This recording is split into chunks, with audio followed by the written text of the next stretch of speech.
ধর্মনগরে সিপিআইএমের বিক্ষোভ মিছিল। 3 দফা দাবি আদায়ের ভিত্তিতে ধর্মনগর সিপিআইএম মহকুমা কমিটির উদ্যোগে ধর্মনগরে বিক্ষোভ মিছিল অনুষ্ঠিত হয়।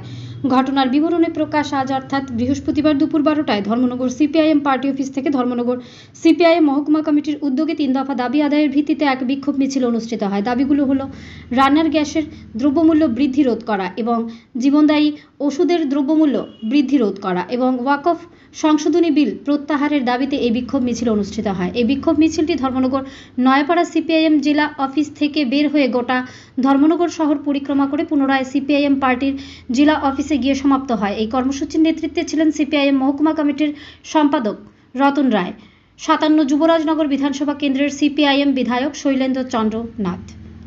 ধর্মনগর থেকে নিজস্ব প্রতিনিধির রিপোর্ট, আরি ধর্মনগর। আমরা 3টি দাবি নিয়ে আজকে কর্মসূচি নিয়েছি। দ্রব্যমূল্য বৃদ্ধি,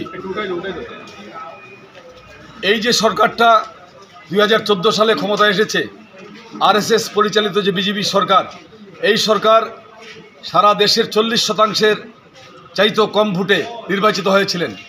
ক্ষমতায় আসার আগে যে কথাগুলি সরকার বলেছিলেন, আমরা যদি ক্ষমতায় আসতে পারি বছরে 2 কোটি বেকারের চাকরি দেব, বিভিন্ন গ্রামীণ উন্নয়ন করব, বিভিন্ন নির্বাচনী ইস্তাহারে তারা বলেছিলেন। কিন্তু আমরা কি দেখলাম?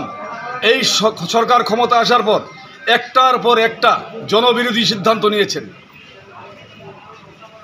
তারা টার্গেট করেছেন সংখ্যালঘু অংশের মানুষকে, সংখ্যালঘু মুসলিম এবং যারা খ্রিস্টান, বৌদ্ধিস্ট, দলিত অংশের মানুষ, নারীরা এই সরকারের কাছে আক্রান্ত। আমরা বারবার এই সরকারের কাছে দাবি রেখেছিলাম দলিত অংশের মানুষকে রক্ষা করতে হবে। তারা কি করেছেন? এই সরকার ক্ষমতায় আসার পর প্রথম তারা ভূমি অধিকার আইন যেটা করেছেন তার বিরুদ্ধে আমরা আন্দোলনে নেমেছি বামপন্থীরা। ভারতবর্ষের মধ্যে বিভিন্ন রাজ্যে রাজ্যে আজকে আমরা কি দেখছি? একটার পর একটা আইন, টাকা পরিবর্তন তারা করেছেন, সারা দেশের অর্থনীতিকে নামিয়ে দিয়েছেন। তারপর এখন যে আইনটা তারা করেছেন, সেই আইনটা পার্লামেন্টে উঠেছে, তাদের সংখ্যাগরিষ্ঠতার জুড়ে, গায়ের জুড়ে এই আইনটা পাশ করিয়েছেন। পার্লামেন্টে 232 জন এমপি, নিম্নকক্ষে 95 জন এমপি তীব্র বাধা দিয়েছেন, তারপরেও এই আইনটাকে রদ করা যায়নি। আজকে এই আইনটা পাশ করেছেন, রাষ্ট্রপতির স্বাক্ষর করিয়েছেন। আমরা কি দেখেছি? ওয়াকফ সংশোধনী আইন, এই আইনের বলে কি আছে? এই আইনে সংখ্যালঘুদের নিজেদের সম্পদ নিজেরা ওয়াকফের নামে সম্পদ গচ্ছিত রেখেছেন, সেই সম্পদ সরকার আজকে নিয়ে যাবেন। তারা কি বলছেন? ওয়াকফ যে কমিটি, সেই কমিটিতে সংখ্যালঘু অংশের মানুষকে দায়িত্ব না দিয়ে অমুসলিম অংশের মানুষকে দায়িত্ব দেবেন, ডিএমকে দায়িত্ব দেবেন, সরকার দায়িত্ব নেবেন। সারা দেশের মধ্যে সমস্ত রাজনৈতিক দল, বামপন্থীরা সহ তীব্র বিরোধিতা করেছেন। আপনারা জানেন সুপ্রিম কোর্টে মামলা হয়েছে, অথচ সরকার কর্ণপাত করে না, সরকার নীরব ভূমিকা পালন করছে। সরকার সংখ্যালঘু শুধু মুসলিম না, খ্রিস্টান, বুদ্ধিস্ট, দলিত অংশের মানুষ, মহিলাদের সকলকে পিষে মারার ষড়যন্ত্র করছে।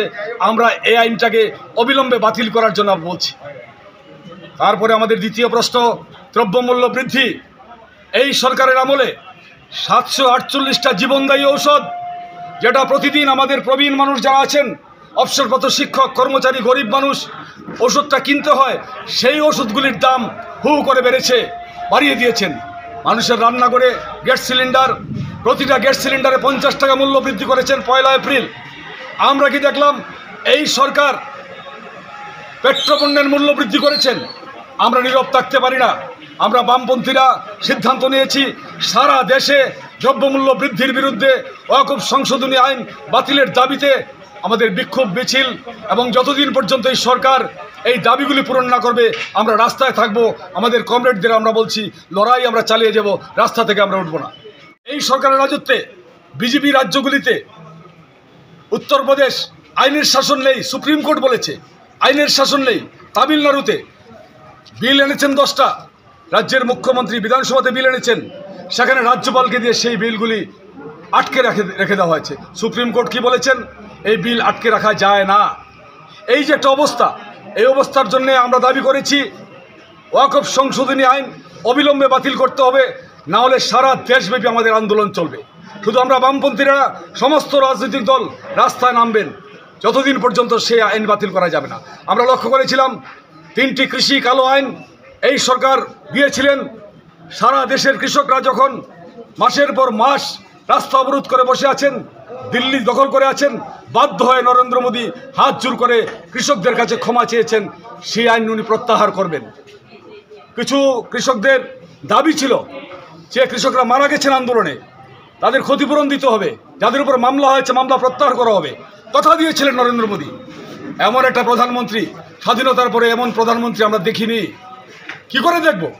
এই যে সরকারটা, আরএসএস পরিচালিত যে সরকারটা, এই সরকার স্বাধীনতা আন্দোলনে তাদের কোনো ভূমিকা ছিল না। আপনারা সকলেই জানেন যে সংখ্যালঘুদের উপর আজকে নির্যাতন শুরু হয়েছে, তারা কৌশল করেছে। কি কৌশল করেছে? মহিলাদের 3 তালাক বাতিল করেছেন, লোভ দেখিয়েছেন সংখ্যালঘু মহিলাদেরকে, তোমাদের উন্নয়নের জন্য আমরা 3 তালাক বিল বাতিল করছি। আজকে আমরা কি দেখছি? ওয়াকফ আইন। এই সরকার বলছেন এই আইন কেন এনেছেন?